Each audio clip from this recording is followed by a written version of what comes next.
Euthanasia is probably one of the most divisive issues. Greens leader Bob Brown has vowed to reintroduce a bill to overturn the federal law that prevents its legalisation in the ACT and Northern Territory. And there was a bishop recently, Anthony Fisher, who used a sermon to warn, well, referring to euthanasia, that it could be state-sanctioned killings and that it undermines the legitimacy of the state and its criminal law. To get both sides of this discussion this morning, I'm joined by Dr. Philip Nitschke from the Exit Foundation, or Exit International, and also the Managing Director of the Australian Christian Lobby, Jim Wallace. Gentlemen, thank you. Thank you, Kerri-Anne. Dr. Nitschke, explain how we can absolutely safeguard people in terms of their will to die of their own free will and not have the system abused. Look, it's obviously not an easy issue, but it's also one that we can't keep running away from. And if with careful legislation we put in place strong safeguards... What would those safeguards be? Because there can be unscrupulous relatives or who financially can gain, and or people who are just fed up of looking after a loved one. Well, that couldn't have happened in the Northern Territory, and it certainly can't happen in the 7 other places in the world. Well, for a start, you can't come along and say, I want my mother put down. You have to be, your mother has to be the person who asks for that particular request. So the individual has to make that claim themselves. They have to satisfy criteria such as being terminally ill. Now, you can say that they can fudge it, but let's face it, you're terminally ill or you're not terminally ill, and if you are terminally ill and you're saying, I want help to die, I think as a society we've got an obligation to respect that, not turn away from those people and say, bad luck, you're on your own. Mr. Wallace, explain to me your argument against somebody of sound mind not wanting to continue to perhaps living in excruciating agony. Well, Kerri-Anne, I think it goes back to what Dr. Nitschke has said. I mean, he claims that people won't be euthanized without their consent, but the reality is in Holland that we know we have somewhere around 1,000 people a year who are euthanized without their consent. We know in the short time that we had euthanasia in Northern Territory that despite the fact it was meant for the terminally ill, that at least one of those people was not terminally ill. We know, too, that the safeguards that were put in place, and if you think that if you've got a terminally ill act, you know, and you wanted to apply the terminally ill, first of all, you'd understand that you'd want a second medical opinion, and you'd want that medical opinion to be in the speciality of the terminal disease. Now, Dr. Nitschke actually arranged for an orthopaedic surgeon to go and do a second opinion on someone who had a dermatological complaint.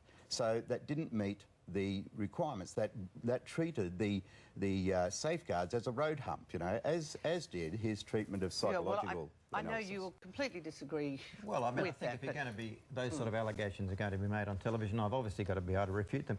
We've had the Australian Christian Lobby in the media this week say 7 people in Darwin were put down. That's a lie. And yet that's what was said in the media. The Canberra Times said 7 people under the Act. That's not true, Jim. Just my turn now. You wait for my turn.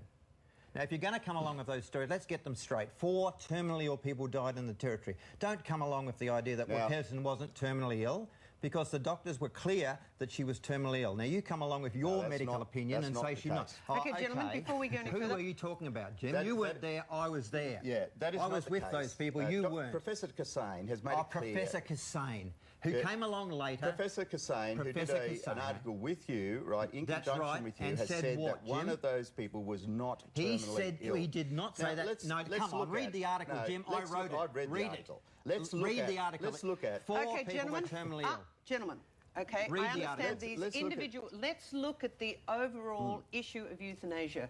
Is this a religious conviction or just the fear? No, it's not. If it is a religious conviction, because you are from the Christian Lobby, why should you and your people impose on other people who would not have the same religious convictions and alter what they actually want in their life? I understand your argument there, yeah, but let's just say for a moment that I was a soldier, so clearly I could be convinced, you would think, of the right of people to choose euthanasia.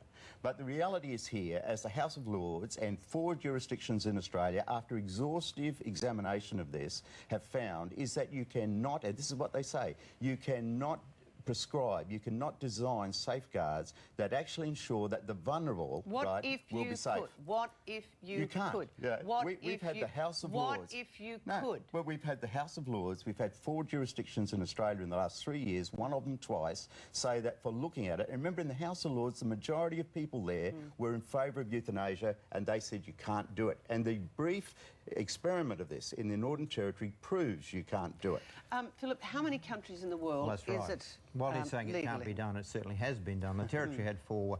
How many people in Exit International who are members, who are interested in ways and safeguards for themselves? How many people? We've got 5,000 members. And also, your book, The Peaceful Pill, was number 66 on the bestsellers list on Amazon. Banned by the Australian Christian Lobby and their influence in Canberra, I might add, which they see as a great victory.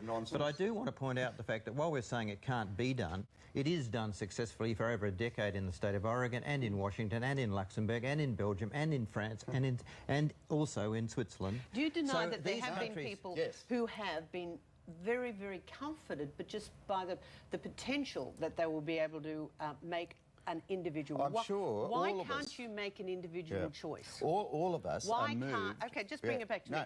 Why Yeah. would I? Yeah. Why would you prevent me Well, making an okay. individual choice? Right, because in the Northern Territory, for instance, one of the safeguards that was put in place to make sure that individual choice was an informed one, was somebody who, was not just suffering from depression, was that a psychiatrist should be introduced into the assessment, should do an assessment. But Dr. Nitschke actually, in the worst case, got a psychiatrist to come in and talk to someone for 20 minutes before on the same day taking them away and to assist them in suicide. Now, that's just I'll let one you example. respond to that briefly, and we do only have 30 I know, seconds.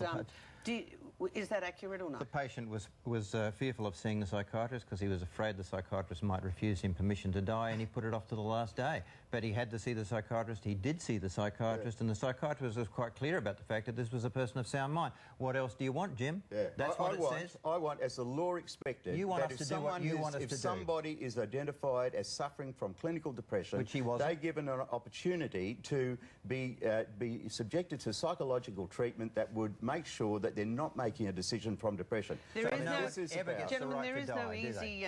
There is no easy It's answer. about the vulnerable, Kerri-Anne. Oh, This and- is and- using and- your way, the lonely and the isolated It's and the about sick. you know. and your religious beliefs No, it's- prevailing on the rest I of was us. a soldier. Yes, Philip. you keep telling us you were a soldier. I'm not sure being And a a soldier Christian, and apparently. Well, clearly, clearly, if I'm prepared to But Jim, kill, Jim Wallace, I could be convinced Prepared of to euthanasia. kill, all right. I can't be convinced of this one because it opens up incredible risk to the isolated, the lonely, the sick, and this is what well, everybody time is will, looking time for. will door in tell their face. when we get safeguards and what the public in general want. And Jim Wallace, thank you very much Thank for you your very time. much. Dr. Nitschke, appreciate it.